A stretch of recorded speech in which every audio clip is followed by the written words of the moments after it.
Good afternoon. My name is Jeffrey Shearer, and I am excited to be here once again at the Children's Summit. I've known Debbie Butler for many years and have been a part of the Children's Summit several times in the past. Guardians for New Future is a wonderful organization. I'm very grateful to have an opportunity to be able to speak to you all today. Those of you who know who I am, I'm the founder of Tykes and Teens, which is a children's mental health organization here in the Treasure Coast. I retired from there about 5 years ago and went on to pursue my PhD. And recently I have published a book that came out at the beginning of this year. And my presentation today is going to be an amplification of what I learned in my book. It happened to be my dissertation as well. So I've done a lot of research on this particular topic. You just heard a very vulnerable and authentic video from Chris, and I want to kind of amplify some of the things that he said, because one of the things that we need to understand is that men experience trauma very differently than women do, and therefore we need to treat them in a different way. One of the things that he talked about is that his trauma narrative was intergenerational. He knew that his mother experienced something similar to what he did, and he wanted to make sure that his children experienced something different than he did. And I refer to this as transmit or transform. As healthcare providers or social service workers, our goal is to be an integral change to create that transformative moment so that they no longer transmit those things that have been done, but to transform those experiences so that they learn from them and they can do a better job in that way.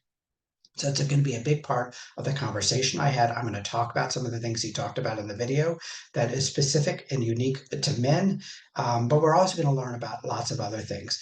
This particular presentation is specifically on male sexual abuse survivors, so we're going to be talking specifically about sex and sexual development, because one of the things that we know is people are terrified to talk about that subject. So they talk about other narratives as it relates to trauma, but they do not become curious about how does that sexual narrative express itself in teenagers and adults. And that'll be a big part of what we talk about today.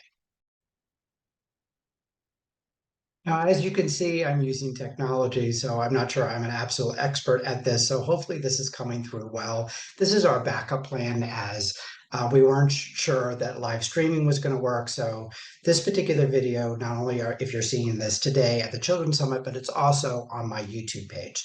So I will put a link on my website, which is jeffreyshearer.com. I will also be presenting a poster, so you can get a copy of that poster at my website.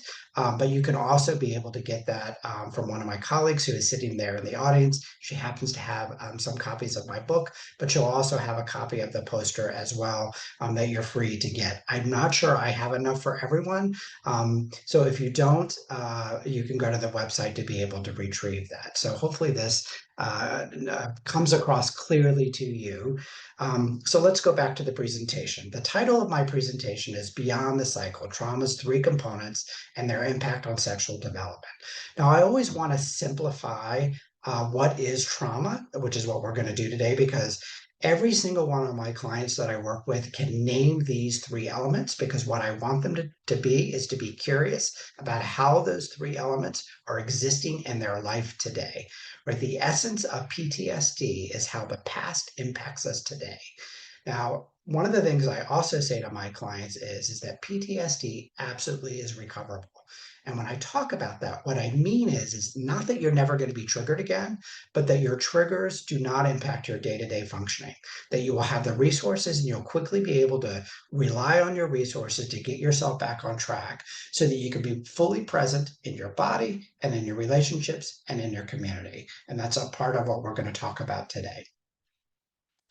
So in this particular audience, these are all social service worker, mental health providers, or those people who have been impacted by trauma. And one of my favorite sayings is healing occurs in the context of relationships. We know that injury occurs within the context of relationships.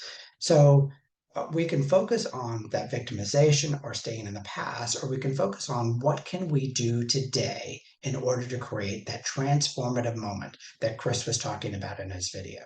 And so understanding interpersonal trauma is a big aspect of what we're talking about. So here is some definitions of what interpersonal and interpersonal sexual trauma is, right? It's someone who has a relationship with someone and who utilizes the relationship in order to be able to manipulate or use power or knowledge or violence to coerce someone to engage in sexual behavior. It is my experience is almost all of the men that I have worked with have a conflicted feeling towards their perpetrator.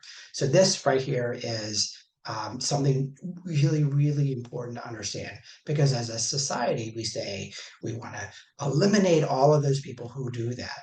And that actually creates quietness, secretness within the context of the person who's experienced, because part of them knows this person, feels sorry for this person, even could love this person. But it's the ambivalence of these two parts of self. This is why the relationship occurred over time and why they continue to go back to that. And it really is so important to be able to understand those dynamics so that we can understand the impact on how it has us today. But let's talk specifically about men and why understanding the narrative of men is different than women. So you'll see here on the first data element I have is 27.2% of women are identified as having a mental illness. Now, I believe they identify mental illness, and this is from the SAMHSA data set. They define mental illnesses where their mental health impacts their day-to-day functioning. So that's depression, bipolar, schizophrenia, some of the bigger ones, but PTSD would fall into this category as well. Whereas men, it's only 18.1%. Right? That's a pretty substantial difference between the two. Probably 25, 30% difference between the two. But look at the next data point. Almost 80% of all suicides, 4 out of 5 completed suicides, are done by men. Now, that's a pretty substantial difference between the two, right? Women experience more mental illness, but men, by 4 to 1 ratio, are completers of suicide. And then when we look at alcohol-related deaths, so we're not even looking at total addiction, we're just looking things that are related. 2/3 of men die by alcohol-related deaths as related to 1/3 of women. So there's a lot of misnomers here about how we identify mental health versus the issues related. If those of you that are aware of the adverse childhood experience study, right, there's a lot of data there that those experiences, adverse childhood experiences, are more likely to be completers of suicide and have addiction issues. And I think that's what is speaking here. But men don't identify the trauma narrative, right? We look at the symptomology instead. So we need to keep that in mind about how society idealizes the way men navigate trauma versus those with women. So here's one of the substantial things that I think we really need to understand of what is uniquely a male experience versus female. 75% of perpetrators for men are experienced within the context of institutions. So what I mean by that is within schools, within religious institutions, within clubs, coaches, and other extracurricular activities. They're occurring outside of the context of family. Whereas 75% of women, it's just the opposite. 75% of them occur within the context of family. So their interpersonal trauma narrative immediately is very different, right? Because we're talking about an outsider outside the family versus someone within the family. So the way one goes about keeping the secret is a different narrative. And so, again, one of the important things to be able to understand. So one of the things that we idealize with men is resiliency. That when a man can be stoic and they can be quiet in the way that they experience something and look like they are resilient or recover so well, they are heroicized. And probably one of the most interesting, and I'm not going to say this is causal, but I think it is an interesting data point to be very curious about. So for many, many years, those people who served in the military had exactly the same suicide completion rate as those in our society. But something happened in the year 2000. Since 2000 to today, our rates, they steadily increased, and now veterans die by suicide at twice the rate than civilians do. So what did we do that was different? Right. In the past, veterans were not heroicized. But because of 9/11, which occurred in 2001, we began, and our shift as a society is that we began to put veterans on a pedestal. And frankly, they did it for recruitment reasons. There was a huge decline because, right, the Cold War had ended.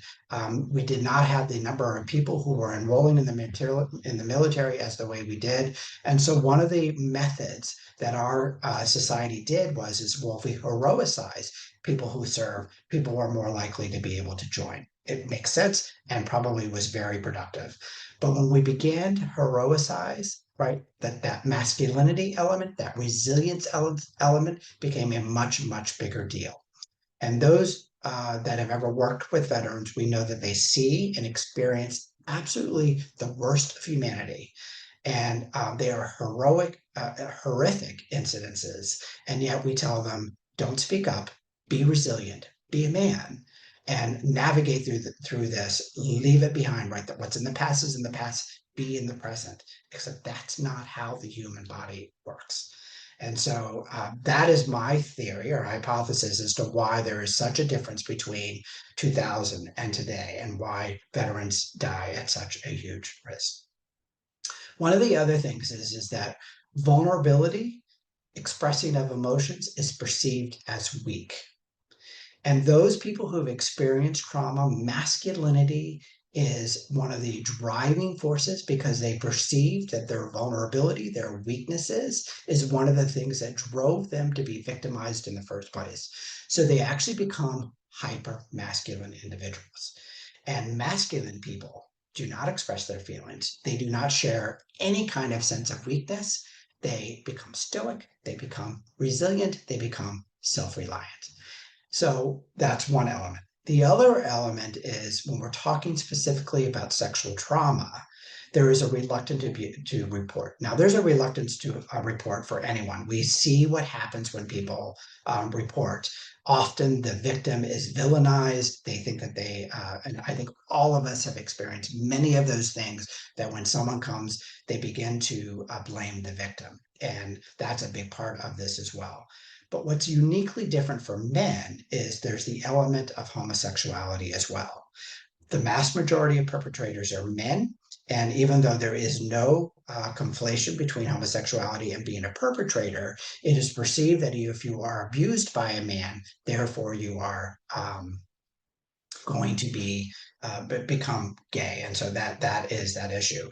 But so that's one particular element that is uniquely different. And the other one is because of that idea of hypermasculinity, stoicism, and resiliency, their drive or desire to seek out therapy also is impaired, because they don't want to be perceived as weak in order to be able to do that. So in the book in particular, these are all of the things. I'm not going to go over this, but there are some really important things to understand about how do we attach to our loved ones, what type of personality style, because I think that those things are fixed. So those are all things that we talk about: transference and countertransference. For those that are in the audience that are social service workers, those are really important things to understand. And then the age at which the trauma occurred, child development, also plays a role. Those are all things that are discussed in the book. I'm not going to talk about that today, but there's a deeper dive as it relates to that. So just to understand that that's a big part of this narrative.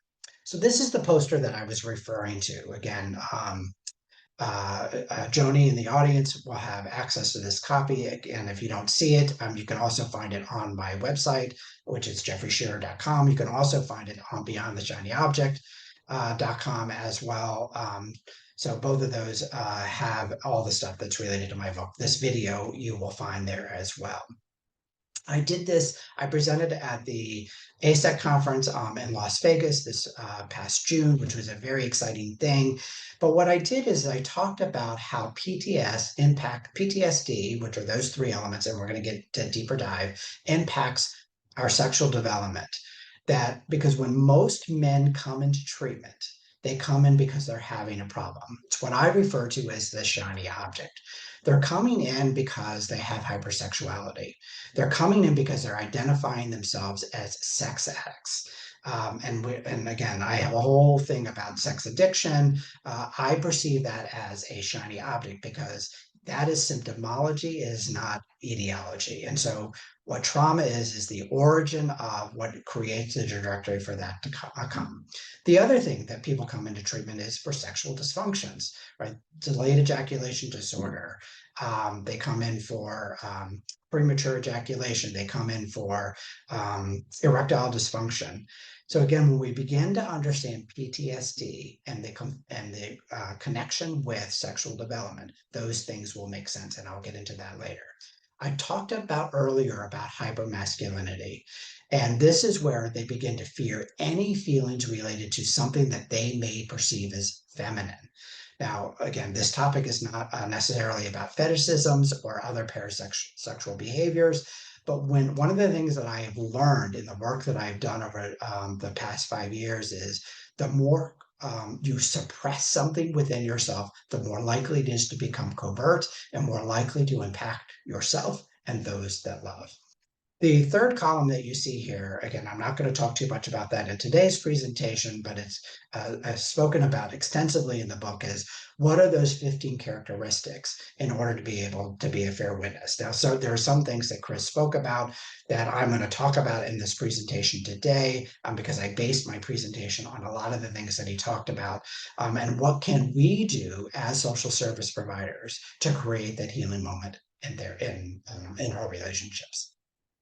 So these are the things that my clients, all of my clients, have absolutely memorized: avoidance, anxiety, and repetition. It is these three elements that creates PTSD, right? If you go to our book, the DSM, the Diagnostical and Statistical Manual, it has lots of words there, but if you really look at it, it's these three elements. The only one that's not in here is that it has to be a significant event. Well, I think we could all concur that sexual trauma would be a significant event. And then we have these three elements. So let's go into them in a little bit more detail. Avoidance. Now, I talked earlier about hypermasculinity. I talked about being perceived as vulnerable, being perceived as weak. So a big part of avoidance is avoiding the way that our body feels. Most of the men, not all of them, but most of the men that I work with are disconnected with their bodies. The only thing that they give themselves permission to feel is anger. So when they're feeling other things, they don't know what they're experiencing in their body. So one of the avoidance components is that emotional disconnection, right?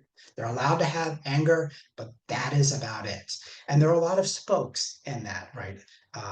Jealousy, right now I'm freezing on that, but there are other spokes in the anger umbrella which men are allowed to have, but there are so many other aspects that they don't. The other interesting thing about avoidance is the essence of how we heal from our trauma narrative, which is we just don't talk about it, right? If I avoid talking about the trauma narrative, if I avoid any kind of trigger associated with that, then I'm going to be okay. But the only way we're going to heal is when we lean into it. And so, and that is when one of the things you would hear my clients, if you ever attended my men's group, I run a men's group specifically for sexual trauma survivors. And one of the things that you hear with them is that once they begin to recognize, oh, I'm avoiding this, I get them to begin to think about, oh, I actually need to lean into this because there's a reason why I'm avoiding this in the first place. And that is where the healing journey begins. So the next one is repetition. Now, repetition to me is my hook to get them curious. So repetition is that there is an aspect of the trauma narrative that continues to show up in their life today. And we'll talk about that when we get into the 5 elements of sexual development and how those repetitions show up specifically about sexual trauma. But we can see this in lots of other aspects. When I do more intense trainings on trauma, I'll talk about Stephen King. Stephen King, that many of you know, is a great horror writer, horror films. Many of you may know that when he was 4 years old, he witnessed his best friend get run over by a train. Now, he actually has no memory of this, but if we look at the repetition elements, right, we see book after book after book that he has written that is related to vehicles, pristine, right, that goes and kills people. Pet cemetery, right, that when the pets cross the road, they're getting run over by trucks. Um, Even in the movie Stand By Me, which is what he wrote, the whole essence of the entire movie is about going to find a boy who was run over by a train. Repetition. So when I'm able to get men to be able to see a connection between their trauma narrative and the repetition of it, it begins them to not have doubt about what happened to them and was it really true and does it have an impact. So let me give you a simple example. I had a man who came to me who is now in his early 60s. When he was in his early 30s, um, there was one of the early mass shootings that occurred in California. This actually was back in the 80s, and there was an iconic picture of a boy and his tennis shoe. And when he saw that picture, he had a flashback to a sexual trauma that occurred when he was 10 years old. And I won't get into a lot of details, but part of what was occurred to him is he had to put his mouth on another child's penis. And he and the other child had to do the same thing. And in his 10-year-old mind, what he was thinking about is, I'm either going to die or I'm going to kill this other boy, because he knew the penis to be a place to urinate. And so he was terrified that he was going to drown the other child or that he would drown because of what they were being forced to do, right? So developmentally, that's what he saw the use of that particular organ was. And so I asked him, I'm like, well, tell me, what is your experience about urinating? And all of a sudden, there was this, because I asked him, did you ever struggle about peeing in public or something about urination? And he's like, oh my God. Now, mind you, he had had therapy with other therapists, but no one that actually specialized in sexual trauma, but not sexual trauma. And he's like, yeah, I was obsessed for years after that incident that either my bladder had to be voided, or if I was in public, I had to know where the bathroom was, because as soon as he had any sense of urgency to go, he had to empty out his bladder. The repetition of that is, if I have an empty bladder, I can't kill anyone. And although it does pop up every once in a while, even today in his 60s, that was because he really, really, really doubted because of the heinousness of what happened. And we talked about avoidance earlier, right? One of the core elements of avoidance is if I just block out the memory altogether, which is what he did. And it wasn't until that incident, but he had doubt, like, oh, is my mind creating this because of the picture I saw? Now, granted, there was no correlation between the two, and we eventually did discover what the shoe specifically was the trigger as it related to the trauma. That too would be a repetition element.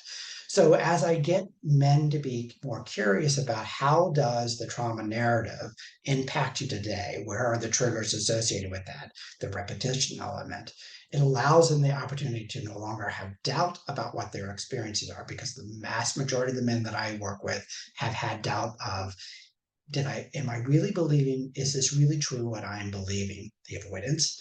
And it is the repetition that allows me the opportunity for them to be curious about that. So it's a huge hook. So it's something to be thinking about as you are working with people about how is the repetition element showing up today, to give them permission to believe what it is that they believe.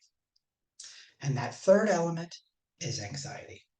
Now, as you can see, and we'll go a little bit into more detail, but there are some biological things as to why anxiety occurs. One of my other favorite expressions is, all behavior has meaning. There's a function as to why our bodies and our brains and we do what we do. So what anxiety does is it allows us to create a sense of safety. Now, there's a lot of negativeness about anxiety. It is highly functional. We probably would not exist as a species if we did not have a natural inclination of anxiety. And so we talk about four elements. Now, most people are very well the three, the fight, flight, and freeze element. We don't talk that much about the fawning element. And fawning, specifically to interpersonal trauma, is such a huge element because there is a need to please the perpetrator, because if the perpetrator is happy with me, then I am going to be safer. So it is a deregulating, a downward of the anxiety, hypo focus, which I think is my next slide. A function is fawn and freezing. A hyper response is the fight and flight response. Yeah. So actually, I think that's so. Let's go to this one, and I'll go back to the other slide. So that as you see, the hyper aroused is the fight flight response. This is what allows hypervigilance to occur because my attunement to my environment is highly, highly important because it allows me to be able to read the room and be able to, what I think, predict the future in order to be able to keep myself safe. So what we see with people who've experienced trauma is they're very, very good at predicting patterns. They become overly rigid. Sometimes we see some OCD-ness because they have a sense of superstition that if I do this, when I did this one thing, it didn't happen. So let me keep doing that so it doesn't happen. And then they get more nuanced and more nuanced and more nuanced, thinking, well, I must have done it wrong. There was something that happened. All of those things as it relates to that. Some of the functions as far as how we manage hyperarousal also are some of the symptomology that I talked about before, right? If we think about addiction in particular, right, what does alcohol do? It's a depressant. It downregulates the individual. And so understanding the function of the behavior, because it's not about the alcohol, it's how does the alcohol help us to understand where is the etiology of the problem for us to be able to understand it. So if the etiology is about regulating the nervous system, then there's another way that because that's about avoidance, right? Because if I'm regulating the nervous system with an external substance, that's my way to avoid the feelings. What I want to do is I want to teach my clients how to regulate their nervous systems internally so that they have those resources internally and they don't have to rely on external resources. So that's the fight flight response. The hypoaroused is that freeze or fawn response. Many of us understand the freeze response, right? That's dissociation, right? If I completely forget the incident, if I numb out from the experience, then it doesn't have an impact, right? That's stoicism and resiliency to a key. This is where a lot of men come to. So we have I have permission to be angry and I am going to be resilient. But what we want, our normal human functioning, is about the window of tolerance, which is what this whole slide is about. Is that we want to be in the space where we have enough attunement to know what's going on in our reality, but that we are not overly attuned so that we can be present at the same time. That we have the ability to regulate our emotions, to be able to self-soothe. So this particular slide, again, is a huge element that I utilize with my clients to be able to understand where are you in this moment, because there are different skills on either to downregulate or to upregulate our nervous systems to be able to understand that. So I want to go back to this slide. Now, this is another one of those slides that I use. And remember, this is going to be on YouTube, so you'll have a chance to go back and hear this if it takes a while for you to kind of comprehend this. But we talked about specifically with men is men lean in towards anger as a hyper-masculine response to trauma, right? They don't want to be victimized again. So I explained to them about this because, again, this is my hook to get them to be curious. That is my key to everything is I want people to move out of judgment, there's something wrong with me, and into curiosity. How does this particular behavior help me? And is it old? Can I let it go? Can I learn something new to be able to help me today? So this is an ABC formula. You can see activating event, belief, and consequences. So those of you that heard me speak before, you know this scenario, but it really helps people understand exactly how we respond to situations. So imagine we're at Publix and we are walking away and we leave our wallet at the counter. We don't know this. All we know is that we're walking away and the bag boy wants to get our attention. So the bag boy grabs us on the shoulder, right? So the activating event is someone is grabbing me on the shoulder. Now, I have a belief about that. Usually this is an interactive part of the presentation, but I don't have the opportunity to be able to do that. I ask people about what are some of the types of beliefs. Let me go over some of them. Probably the most common response that I get is someone is trying to attack me. It works really well for this because when we're more dramatic about the response, more likely they are to understand how this shows up. So someone is grabbing me on the shoulder. I have a belief that someone is attacking me. The consequence, the emotional consequence of that is I get scared. Now, men will never say they get scared. They'll say that they get angry because no one has the right to be able to touch me. And so, what do? When our nervous systems get hypervigilant, right? We either flee or we fight. So some of the men are going to respond that they fight, right? So someone grabs me on the shoulder, I feel like I'm being attacked, I get angry, I turn around and haul off and I hit the guy. He now is laying unconscious on the floor and he has my wallet. Now, my original worldview was that he was attacking me. I'm going to believe that he stole my wallet because it's the only explanation to the narrative that makes it make sense. And he's going to feel very justified in what he did. He attacked me first. I have data to support that he attacked me. He has my wallet. I will grab my wallet and I will walk away. And I will have another data point of the world is a high risk place and you have to take action in order to be able to protect yourself. So even though the intent of the bad boy was solely to get your attention to give it back, that is not a data element that the man will experience. All right, we could do this another way. Activating an event. Someone grabs me on the shoulder. I have a belief that I'm going to be attacked. I get fearful and I flee. I run out to the parking lot. And once I get to the parking lot, I'm like, oh my God, that person stole my wallet because I noticed my wallet's missing. Again, I'm going to fit it within the belief that I have at that moment in time. Now I think, again, the world is an unsafe place. And depending on my relationships with law enforcement, I'm going to call law enforcement. Law enforcement's going to come out and say, yes, you clearly have been bugged because you don't have your wallet. I see you're dysregulated. You're telling me the story that someone grabbed you in the store and you took off because you needed to be safe. But all the data you're telling me so that you may even get confirmation of what your experience is, validate what it is that you believe. Now, if law enforcement is good at what they do, right, they're going to go and investigate. They're going to go back into the store. They're going to talk to the clerk and they're like, oh my gosh, yeah, I was trying to get this guy's attention. And when I went to, because he was walking away, he couldn't hear me. And when I went to go grab him, he just took off out of here. Here's his wallet. I'm more than, please give it to him, right? Now, depending on your relationship with the confirming source, this is what I call the fair witness. So being someone who is trustworthy, who is predictable, and again, those are those 15 elements that we were talking about earlier. When you are someone who fits that well, then you're gonna, if you challenge my belief, I'm more likely to believe you. But if you don't fit that narrative, I may not believe what you have to say. So law enforcement comes back out and says, yeah, he was just trying to get your attention. Here's the wallet. Well, what if I'm highly skeptical? What if I think you must have a relationship with that guy? What if I think that I'm already a persecuted individual? I'm already a vulnerable population and you're of someone of the majority. I'm going to be like, you're protecting the majority. You're not protecting me. And mind you, this is a huge element when we're talking about institutional trauma, because institutions will protect themselves before they protect the victim. I will tell you, I've seen it over and over and over again. So this particular narrative will validate that in this particular situation.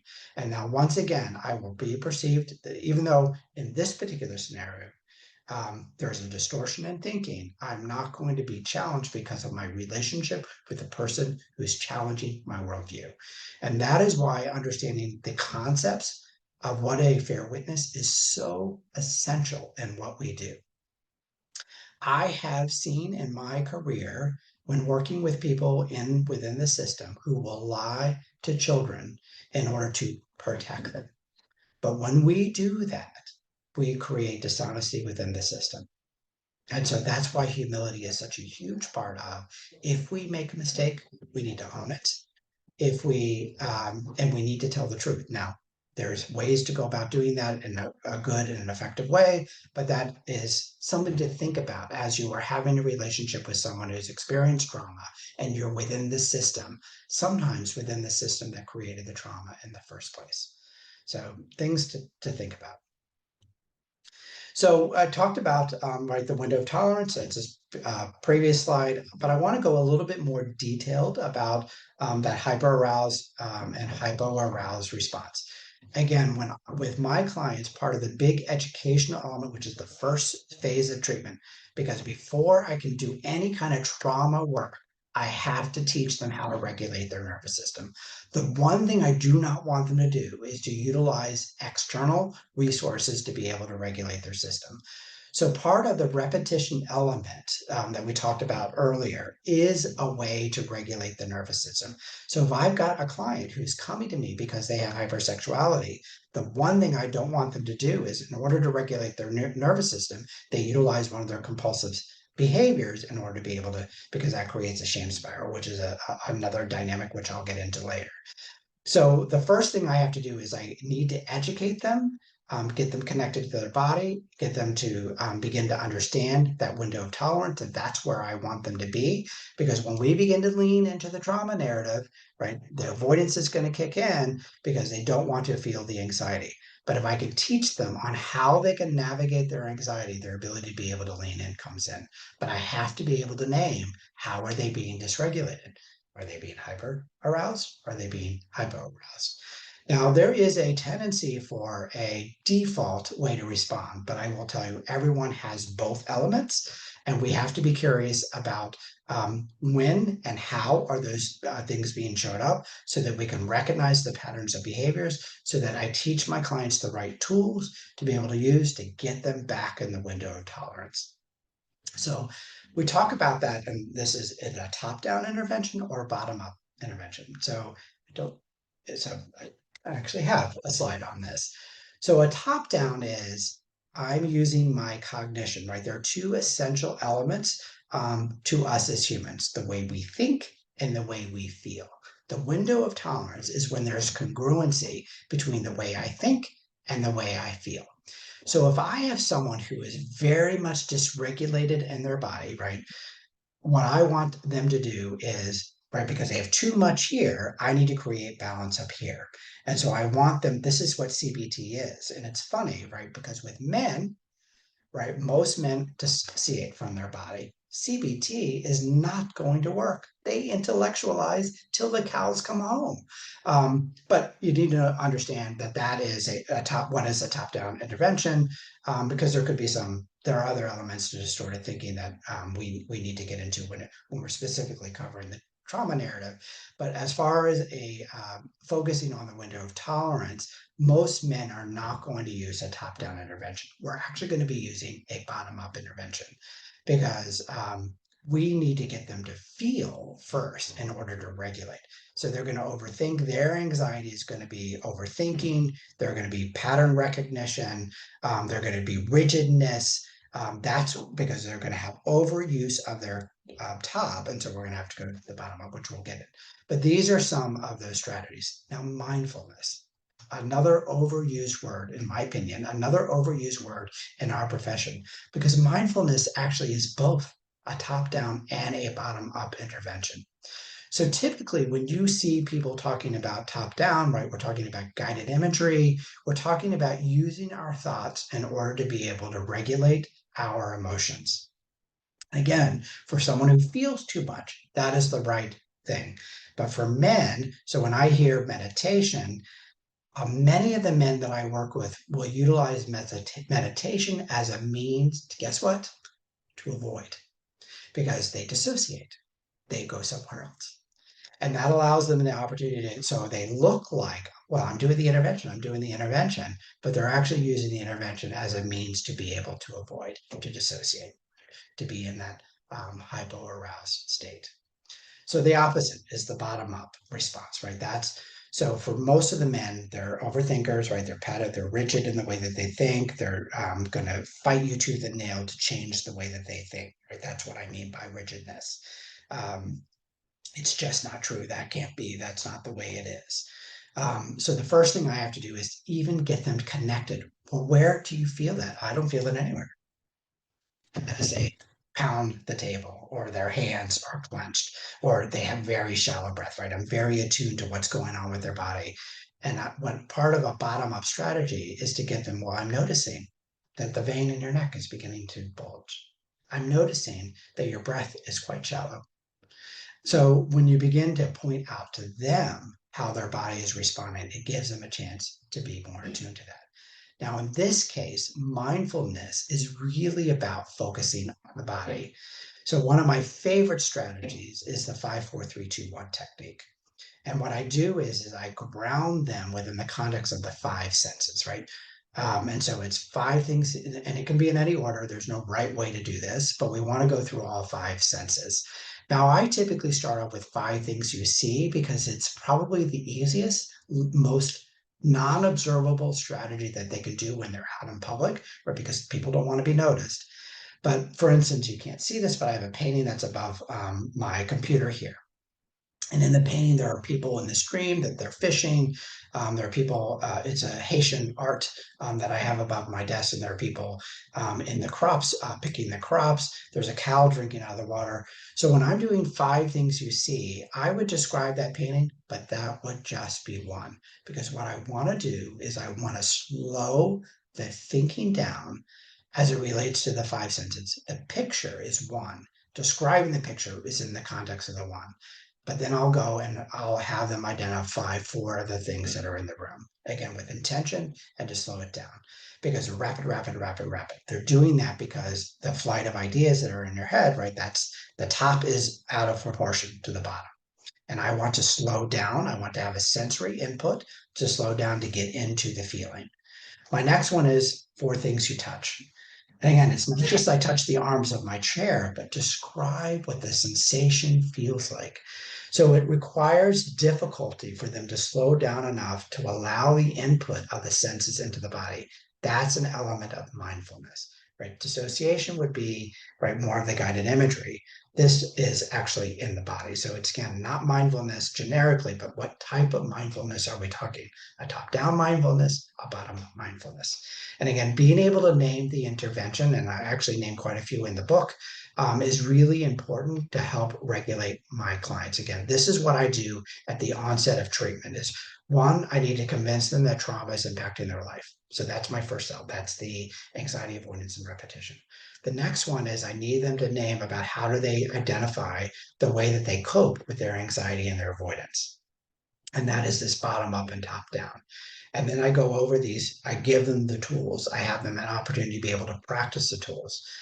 Once we're able to do that, that's when we begin to get into the trauma narrative.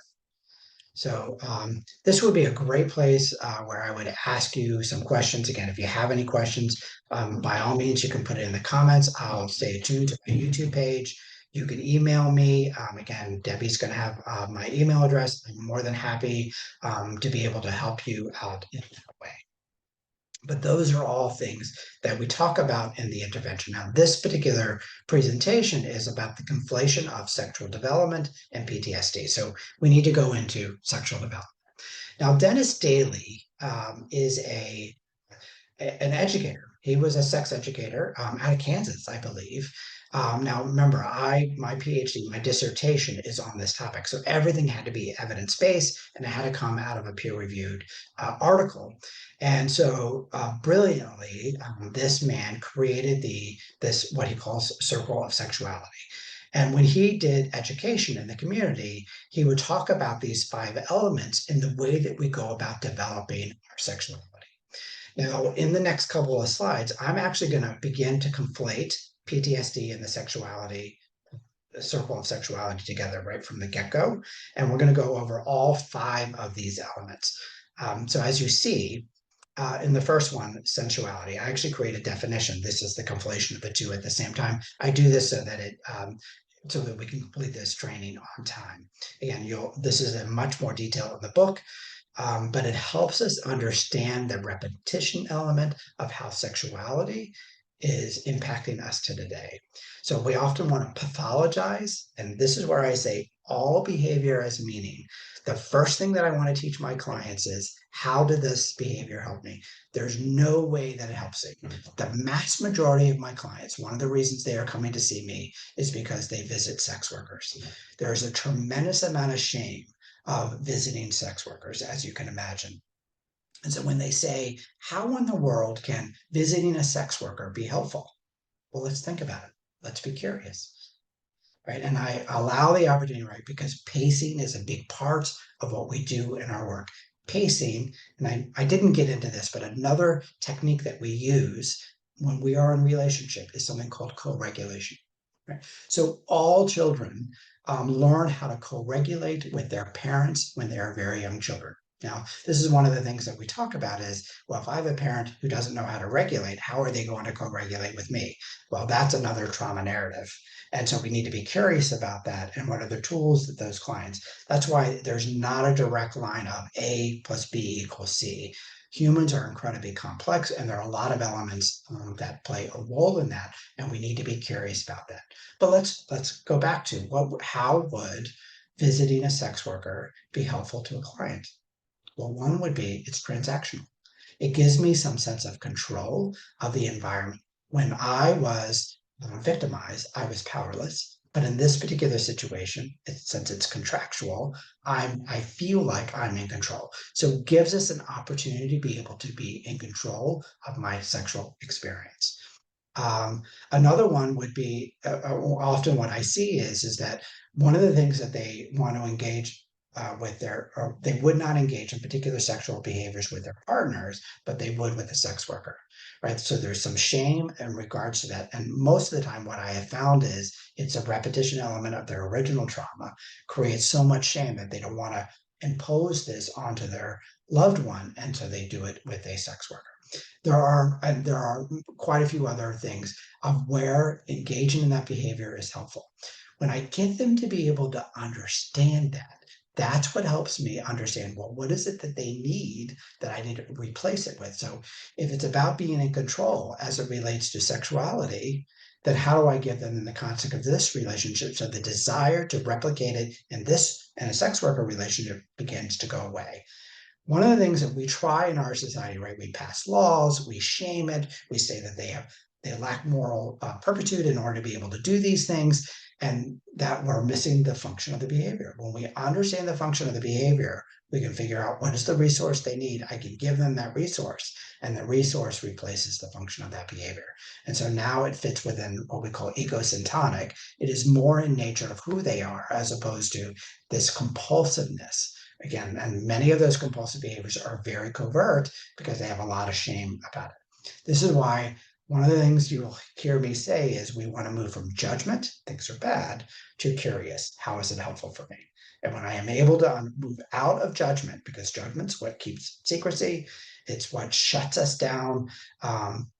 It eliminates our ability to be curious. So once I get my clients to understand there really is a function, there is nothing you're going to say that's going to shock me.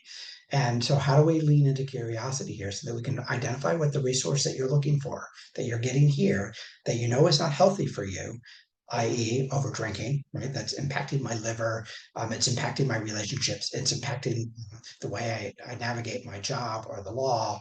How do I replace that particular behavior to today? Right? It's not about stopping drinking. It's about, I need a way to regulate my emotions. I need one of the other functions of addiction often is about community.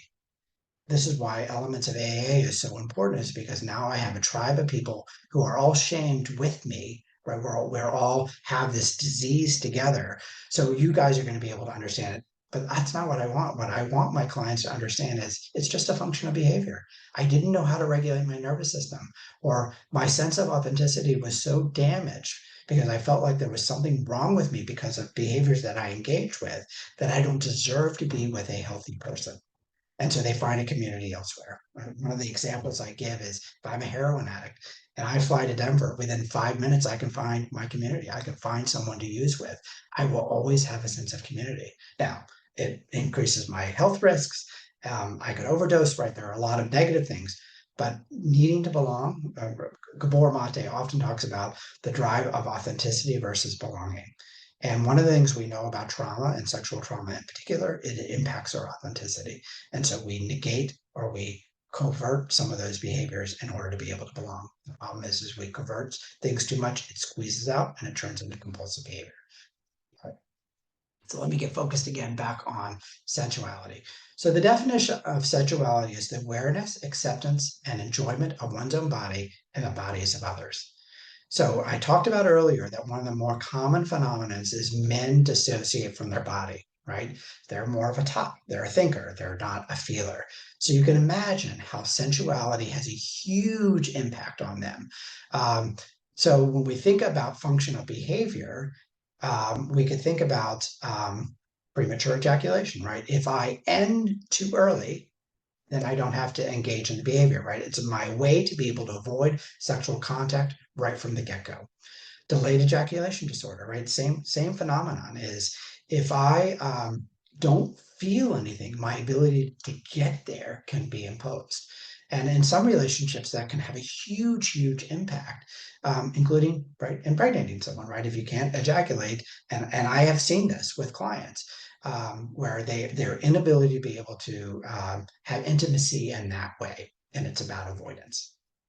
So you can avoidance of physical sensations due to trauma.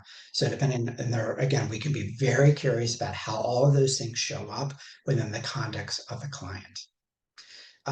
So anxiety, if I'm avoiding any kind of physical touch, then that can be harmful in a relationship, as you can imagine. Now, there's an interesting thing because one of the things we talk about in our society, right, is the purity culture. You don't have sex before marriage. You know, there are all of these elements, and then all of a sudden, now that you're married, this is supposed to be a healthy part of your life.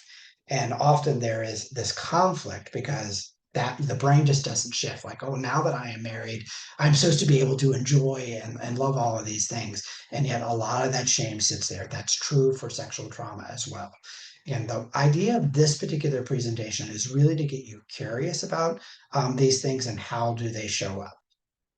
Um, I if someone is interested, if there's a group of people that are interested in doing a post staffing after this presentation, again, give your name to Debbie and she can send y'all's names to me. I would be happy to have a meeting or two to kind of delve deeper for those of you that are working with this particular population on how it shows up. Now, the repetition element of sensuality, those would be specific things as far as either too much of, or that they fear that the trauma itself is being re-experienced. So repetition can be a compulsive behavior, but it can also be about a fear of the trauma as well. So if there's a lot of intactness as it relates to the memory, they will conflate the two. And so there may be specific acts as to how that happens that it will show up. Again, the goal of understanding this is to recognize those patterns of behavior so that we can be curious about those things. All right, so the next one, intimacy. This is probably the most impacted circle as it relates to victims of interpersonal sexual trauma.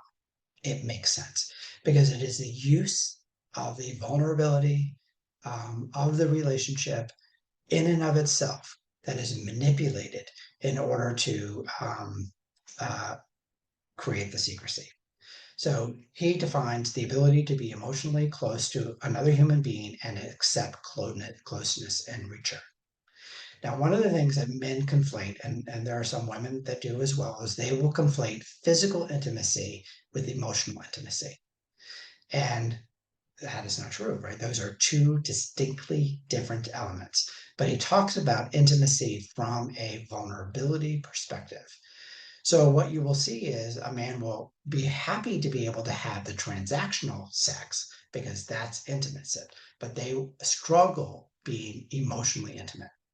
One of the things that I hear from my men more than probably anything else is the men's group that I have, the level of intimate closeness between the men, they've never experienced that before because they immediately conflate intimacy with sexuality. So if they're intimate, vulnerable, where they allow places where they know that they will be judged in this room and no one judged them, it creates intimacy. But because they have conflated intimacy with sexuality, they don't experiment that with other people. Now, shame is a big part of that as well, that they fear if I say something, I'm going to be judged. Because I work with all of my clients, right, to move into functional behavior and not judgment, they can be curious with each other, like, now I'm doing this and I don't know why. And then hypotheses can be formulated. We can identify what the resource that they're seeking, and then we can seek out other ways to be able to get that resource as well. And so this is where relationships, right? Healing occurs in the context of relationship. One of the things I say, and this you guys really need to get, is most therapists love to work one-on-one. But interpersonal trauma can only be healed in the context of relationship. And I'm a huge believer in group therapy. You cannot do this. And I'm sure the Inner Truth group, Inner Truth Project people on the audience right now are hooting and hollering because I know they do a lot of groups as well, because we know that is where the mass majority of the healing has occurred. Now, individual needs to happen, right? Because that's where we do the nuanced work or the more intimate work as it relates to the individual. But their ability to be intimate without sexuality is where a big part of this healing is because of that shame element. Many of the men that I work with, I have to get them to like themselves first before I can get them to like other people. That their shame of who they are and what they have done, because the fact, and this is another huge element, and this is very much related to intimacy, and again, spoken much more in the book, is why did I go back? Remember, 75% of men experience interpersonal sexual trauma through an institution. So there's intentionality about going back. And that is what we have to be curious about. They begin to find there must be something wrong with me. And that is why I went back. I'm defective in some way. And you can imagine for a man, right, who's supposed to be resilient, who's supposed to be hyper masculine, who is a survivor beyond survivors, they cannot acknowledge that. But when I'm able to hold space in the room that you are likable unconditionally, that gives them the opportunity to be able to be that vulnerable, to be able to understand those things to that degree. And so this is a big part of the intimacy. I probably spend most of my work when it comes to these 5 elements here in that particular place. Or they may only have one person that they've ever, so they'll feel close to their female partner, but they won't feel close to any other man. It's one of the other reasons why, I hear a lot of men say, I have no one to play with, right? They're all family centric, but they don't have anyone to go play golf with or to go out, or if they do, it's solely uh, about the particular behavior. They don't know anything about what's going on in their life. I hear in other men that I work with, like, oh, they're getting divorced. I didn't even know that there was a problem. I play golf with them every week, right? So I have this event that I do, but I don't actually have intimacy with the individual. So they're my best friend, but it's not someone that I can feel vulnerable with. So as you can imagine, right, anxious, so we could have a lot of social anxiety there. And again, avoidance becomes a major role of avoiding any opportunity where there can be that intimacy. And then the pattern of disruptive intimacy, right? This is where you'll see a pattern of, and you'll see this a lot, especially with gay men, is that they will have serial monogamous relationships. So they'll have a relationship, the sex part is really good, but they can't get to the emotional intimacy as the relationship, that limerence, we call it, the initial stage of the butterflies in the relationship, as that begins to dissipate, and they're moving into more intimate emotional intimacy, the relationship fails and they're seeking it somewhere else. And so they have this pattern of serial monogamous relationships. Okay, so the next one is sexual identity, and this really kind of falls within 2 different elements. So this is about your gender, and it's also about your sexuality. Now you can imagine the amount, so the understanding of oneself as a sexual being, including gender identity and sexual orientation. Again, this is not something I delve into right away because it requires a lot of curiosity and not judgment. A lot of vulnerability to be able to acknowledge that I'm a heterosexual man, but I enjoyed the activity that occurred with this other man. There must be something wrong with me. And one of the first things I say is, especially if they are religious, right? The whole intention of making sex good is to repopulate the population, right? If sex was painful, people wouldn't have sex and there would be no babies. So the organs in and of itself are created in a way to create pleasure. It is our value associated with those organs that create the shame and judgment. And so that's one of the things that I have to be very curious about. And again, I have a whole chapter specifically about gay men and how gay men how their experiences with sexual trauma is different than straight men. Straight men, as you can imagine, has a conflict related to their sexuality, whereas gay men, their very confused about their sexuality as it relates to the experiences they had and how that shows up. I'm not going to get into detail about that, but understand the sexual identity identifies in those particular two spots. And this is where really where I focus on the hypermasculinity, right? And I'm talking about the guy who has all the guns, who drives the big truck, who always wears camo, who joins the military, um, all has the regalia to show you about how tough they are. They can have the tattoos, they smoke the cigars. I'm coming up with every narrative that might be associated with masculinity becomes hyper focused, because what the message they are sending out into the world is don't mess with me because I'm a badass. Because if they push people away because of the threat that they could be, it protects them and keeps them safe. So gender is not just about am I male or female, it's also about that hypermasculinity. Now you can get the conflation of the other way, right? I don't know who I am, and so I become more androgynous. I don't know who I am as it relates to how do I express myself. Um, and again, when we're talking about gender and sexuality, there are other elements that can play a role in this as well that we need to be curious about. But this particular paradigm kind of is important for us to be able to understand and how it shows up. Okay, the fourth one, sexual health.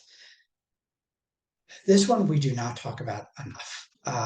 Sexual health is the way we go. Now, men in and of self, and those of you that are in the audience, I know you will agree with me, is um, they avoid going to the doctor because they may tell me bad news. So if I just don't know, everything is going to be okay, right? They don't focus on preventative healthcare, and so that's not where this is coming from. So this is specifically associated with any kind of sexual health, right? To be able to, I have a client whose father died from prostate cancer, and he was then diagnosed with prostate cancer himself. And although they caught his very early, and it had almost no impact in his day-to-day function, or it won't have a long-term impact, he recalled about how avoidant his father was to deal with it. That by the time he finally went to the doctor, right, he was doing preventative healthcare. My client was doing preventative healthcare. That's why they were able to catch it right away. Whereas his father, by the time they discovered it, it had metastasized in his body, and it ended up ending his life. And why this mattered is my client is pretty close to the age that his father died. And so that was very meaningful to him, that there was actually some um, appreciation of how preventative he was as it relates to his sexual health. But here's another really, really interesting paradigm, because remember, this is related to the avoidance. Um, Gay men in particular, or men who have sex with men, is how it was defined in the literature. Men who have been sexually abused are 3 times more likely to become HIV positive than men who have not been. Now that's interesting, right? They're all engaging in the same high risk behavior. They have the same tools in order to not become or acquire HIV, and yet men who have been sexually abused are 3 times more likely to get HIV than those that have not. That is a huge, huge number, right? So what is that, right? It's and I have two primary hypotheses as it relates to that. One is it's the compulsive repetition, right? We know that people who have been sexually abused are more likely to become hypersexual. So there's a hypersexuality related to it. And then and likely the avoidance of using any kind of preventative tool in order to be able to catch it. And I think a big part of that is I'm not worthy of being okay. That sense of defectiveness, unconsciously driven, feels that they deserve to have bad things happen to them. And so they almost want to catch it. Now, I'm not saying that that is true, but I think that there is an underlying what I would say is a big part of my hypothesis as to why one of the things I work on very much with gay men is how do I eliminate that sense of defectiveness and increase their self-worth so that they value their bodies? Because I have this particular data element in particular. So if they've been sexually abused and I know that they're gay, it will be one of the very first parts, because I don't want them to engage in high-risk behaviors where they're more likely to catch it, because we know it is highly preventable these days. And so that is another element specifically related to sexual health. This has become a pretty substantial group topic that I have because I want men to be curious about how their health, specifically their sexual health, and how it impacts. This goes back to premature ejaculation. It goes back to erectile dysfunction, right? They're always looking for an external item. Our medical model operates from a system of pathology, but because I understand the function of behavior, I need to be curious about the function of behavior first before we go to an external model. So if I need to be able to use that, I can, but that is not going to be my go-to, or we'll do it concurrently. They can use the external, but I will also address it in the therapy model as well, specific to this circle here. And the fifth one, and probably the one that brings people to therapy the most, is sexualization. So it's either the process of ascribing sexual characteristics to behavior inappropriately, often leading to objectification, right? So if I externalize, right, this is that intimacy element. It's a conflation of the intimacy with sexuality. And so I am objectifying those people, and often they become hypersexual or they objectify themselves.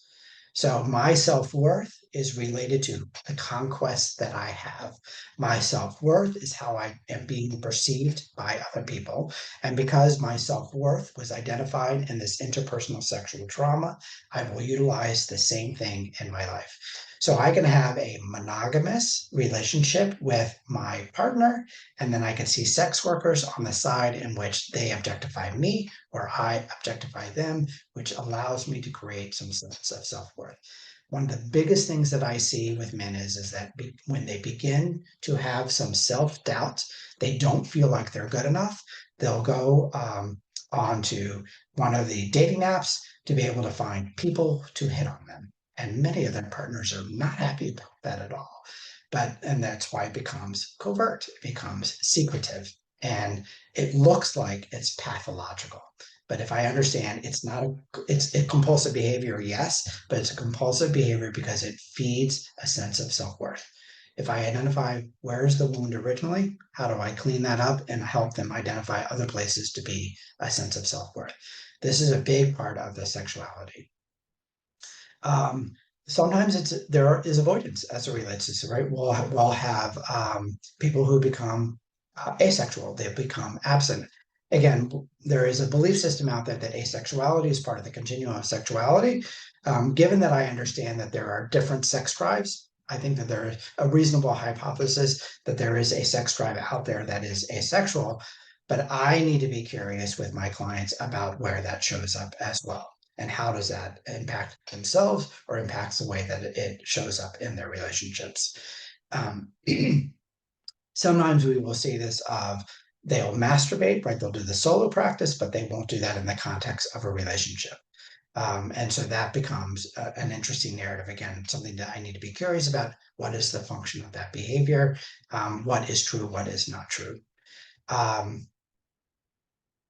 And the repetition, the compulsive repetition as it relates to me, that is the biggest thing. So those of you that are not aware of the whole addiction model, the way that that came out is they basically took the AA model where they talked about the compulsiveness, and there's a lot of data about alcoholics and how someone who identifies as an alcoholic, or there's definitely a majority of people who identifies as alcoholics, their brain processes alcohol differently than those that are not. Right. So even though I do believe that addiction, chemical addiction, drug addiction is related to avoidance or community, it is because for them, the way that their brain responds to it is different than other parts of the population, which is why they don't go in that direction. But again, if I go to the function of behavior, I can be much more curious about that. I think that that probably is true when it comes to the compulsive behavior as well. And again, I need to be curious about how is that showing. All right, so we have about 20 minutes left. So I want to go into this other element because you guys are all social service workers. This really is a big part um, of the concept of being a fair witness. So I got this idea of what is a fair witness from this book called Stranger in a Strange Land. And basically, It's a book that came out in the 70s. It was quite controversial. And basically, it was this human that was born on Mars and was not able to come back to Earth because World War III occurred. And by the time he came back to Mars, he was different. And our judicial system at that time, this is all in the book, the judicial system at that time had three parts of justice. So they had the prosecution, the defense, and then they had this concept of a fair witness. And a fair witness only speaks the truth. They never said anything else. So if they saw a house with two sides, all they could verify was that house had two sides. Now we could assume that most houses have four sides, but that's not what they speak. So I got this concept of we are truth sayers. And that is where I came up with the term fair witness, and that's what I use in the book. I identify 15 different elements.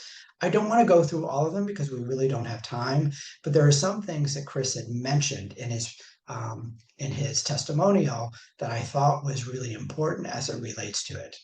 One of the biggest things that he said was authenticity, that not everyone, that he was telling people about what had happened to him, but the right people were not listening.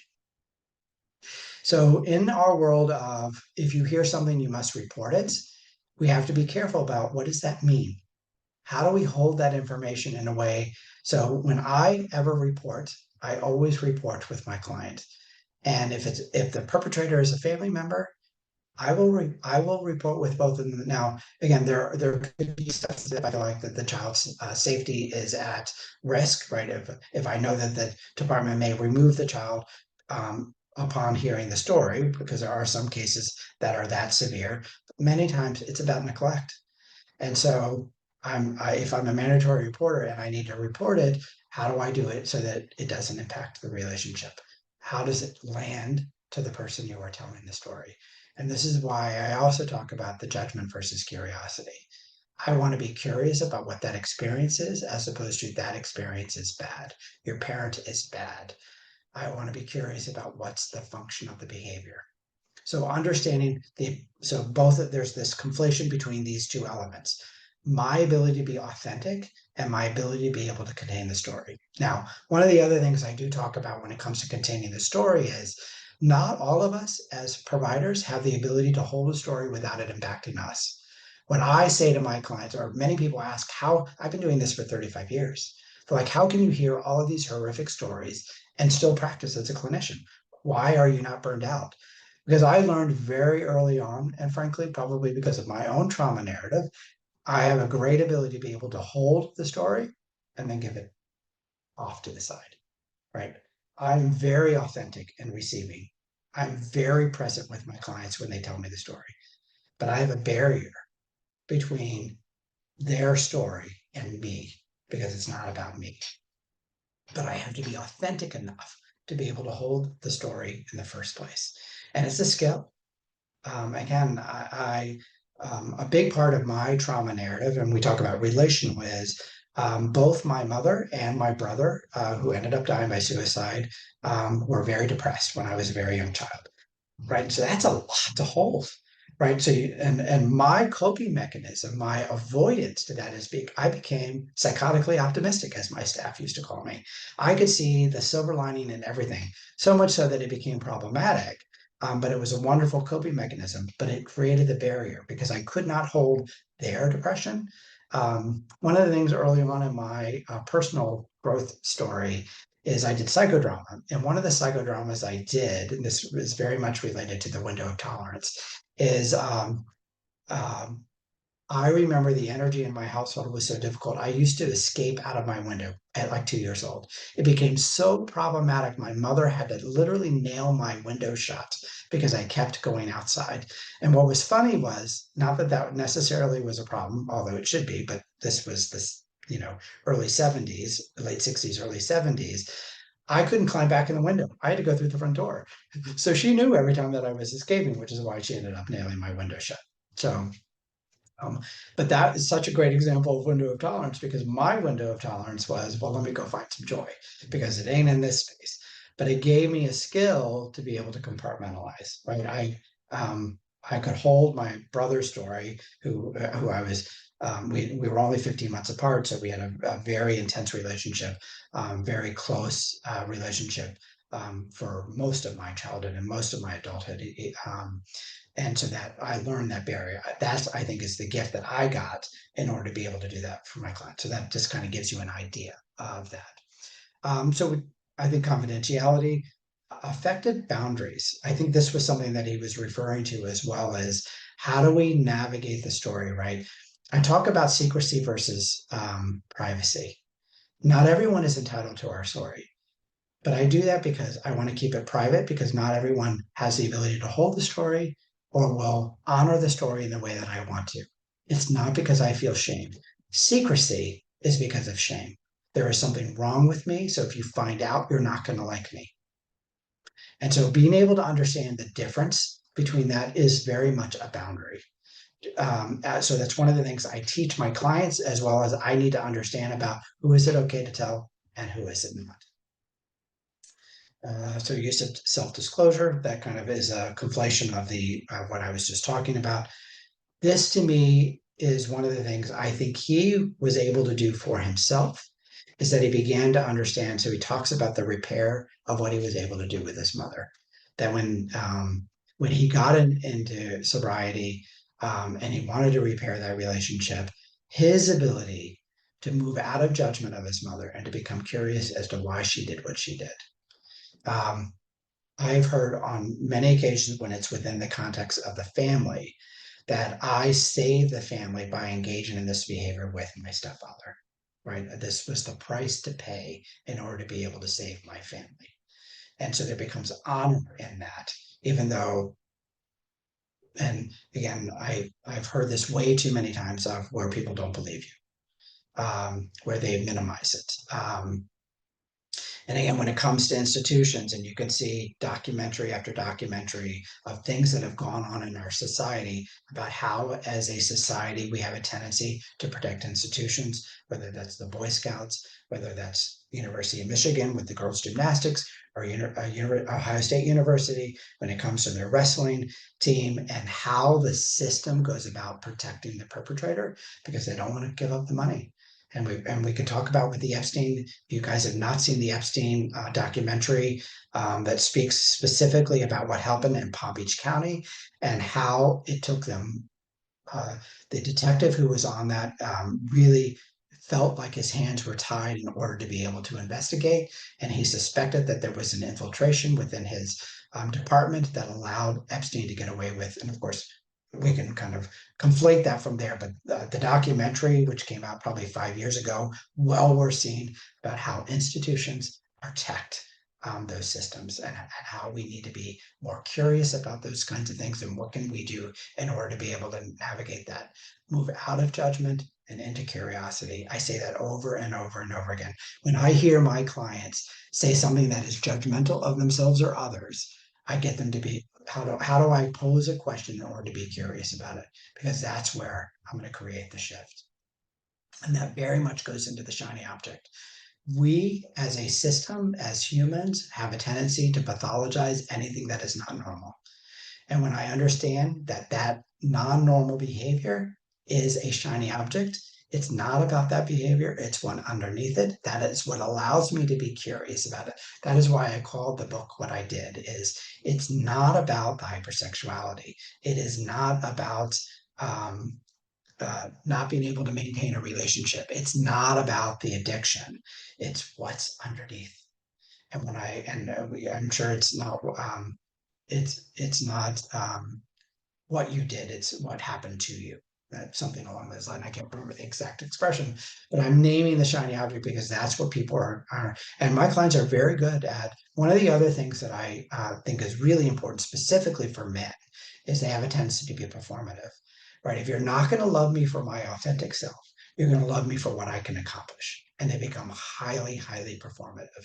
If I win enough matches, if I make enough money, if I become powerful enough, I will become lovable. It's a shiny object. And so I had a man who was in the military, and when he first started to see me, his background was the jet that he flew.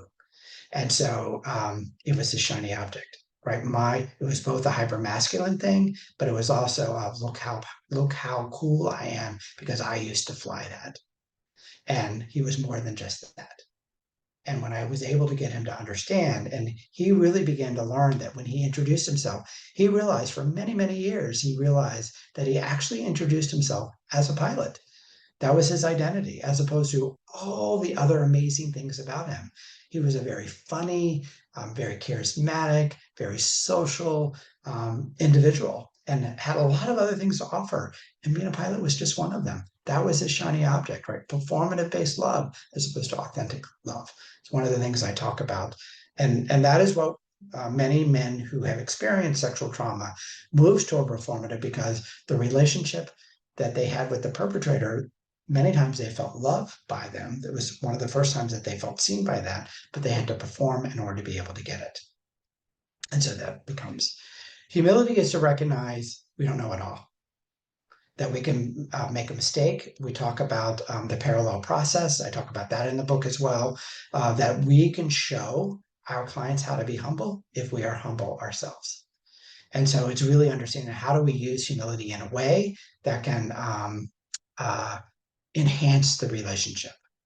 How do we challenge beliefs without being a dick about it? So, all right, that's I'm right, you're wrong, right? I'm curious about, I'm wondering, I'm thinking, is it possible, right? When I'm using those kinds of words without being demanding or I'm the expert, I know better, allows the opportunity, because again, one thing that men do not want to be is to be vulnerable.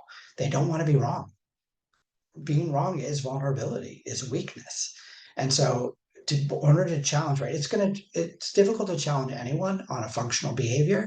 If I am going to challenge someone, a man, the gender issue really is going to be a role as well.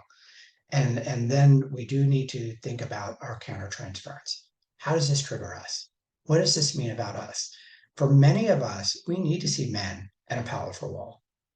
And so when we need to see, well, it can't be me, or that can't happen. So I'm not going to believe that that can be true. Um, and so recognizing how we have that, again, goes back to humility, which allows the opportunity for the client to be able to see that as well. Then we have 5 more to go here. So it is looking at those patterns, right? So I talk about hypothesis versus judgment. So why is this happening? I don't say, well, it's happening because. I say, I have a hypothesis. I think that my hypothesis is this, because a hypothesis implies it's based on the data I have. If I had more data, I may change my hypothesis. So it's not that I'm flip-flopping. It's not that I'm changing my mind, but that there is an ability to be able to do that. These are some of the other things that Chris mentioned in his video. It's not about the rupture, right? When he approached his mom was humble enough to want to repair the relationship. That was a two-way street. Both had to be vulnerable enough to create the repair. And so no matter what the rupture is, it's how do we go about meeting the need of the person that we impaired, right? In this particular case, Chris had a desire to reach out to his mom. That doesn't always work when it's that way. But when it's the other way of what is it, when we have the power in the relationship, we ask, what is it that you need from me? So that I can show you that I am truly sorry, because words, one of my other favorite expressions is words, words do not create change, behavior creates change. I need to see what it is that you're doing, whether I know that change has actually occurred. I'm going to try, I'm sorry. That only works if there's a behavior change afterwards. And so we need to be thankful. And I have a whole thing about apologies as well. And I think the other thing that Chris talked about is that when he talked about the people that he shared the story, they had the ability to be present. They were with him. They were able to not only were they able to hold the story cognitively, but they were all able to hold the story emotionally. And that's what I mean by mirroring, is not only to be able to understand, but to feel the story with the person who's experienced. It's what we call co-regulation. Co-regulation is such an important part of the healing journey, because as as clients get dysregulated when they begin to tell their story, if you're regulated, their ability to come back down, right? Because they're judging themselves 5 ways to Sunday. If I'm not, they get curious. Like, why are you not mad at me? Well, because I'm curious. Like if they relapse. So I'm more curious about, well, what's going on? What made you feel that you needed this resource? What was it about that? How is this different than other experiences where you were able to use your resource and you were able to regulate? There was something different about this. Is it a bandwidth issue? Is it a specific trigger that's related to the trauma? That there's a piece of this trauma narrative that we thought we were going to do, but we didn't clean up. And probably the last thing, and again, I think this is one of the things that Chris talks about when he does his missionary work, when he talked about going out to Okeechobee, is the ability to be optimistic, to recognize, yes, we were dealt a really crappy hand, but we can be intentional on how we go about playing those hands in order to create what it is that we want. Moving from transmitting to transforming, believing that I am worthy of creating change within myself so that I have the best life that I deserve. Post-traumatic growth is an absolutely real thing. So when we victimize things and we talk about that people cannot recover, that's why I debunk that. Again, we'll continue to be triggered, but if I have really good resources, I will be able to get back on track as quickly as possible and no longer meet the criteria of PTSD. So I'm essentially, I think that these are just some other things that I had in the that is in the book. Grokking is one of the words that they used in the book. That really is that container. It's about being present, the mirroring. Those are all elements. It's a deep, deep understanding, both empathetic. So it's both sympathetic and empathetic, cognitive as versus affective understanding. Um, I really, really, really believe although I do believe that evidence-based practices are really important. One of the things what research has shared with us over and over and over and over again is it is about the relationship. It's not the technique. Only 20% of healing is about the technique. And that is why I focus more on the fair witness, because that's about how do I show up in the relationship, because I know that's where the healing's going to happen, not the script. So I know those people who are new, because I supervise interns, those that just recently graduated, and they're always talking about evidence-based practice. And although those things are important, we need to understand what's the journey that we're on. Like I said, that is 20% of the work. It's not just about the relationship, but how do we use those tools in order to be able to be there? Because like I said, I could be in relationship with someone and be in relationship with their avoidance, right? I'm in avoidance with them, right? That wouldn't be helping. So if I understand those three, the avoidance, anxiety, and repetition, how do I navigate those things within the context of the relationship? Being genuine and being present really matters. This is what's coming up for me, I say sometimes to my clients. I'm wondering how you are experiencing this. And then I think this is my, so one of the other things is that reflective process. When something didn't work, I need to be thinking about, okay, what other hypothesis? I'm missing something. I need to be curious. I will say to the client, we clearly are wrong because we're not making progress. There's a data point we don't have yet. It's another thing I love to say, data points, right? Because there's no judgment associated with the information that I'm getting. It's just a data point, right? So if I'm talking about relapsing, or I'm talking about, here's another thing with the sex addiction model. Sex addiction model is no porn and no masturbation. I need to know, what kind of porn are you watching? Because that could be a repetition element, right? I need to know, when are you engaging in porn use? Because that could be about the avoidance. It could be about anxiety management.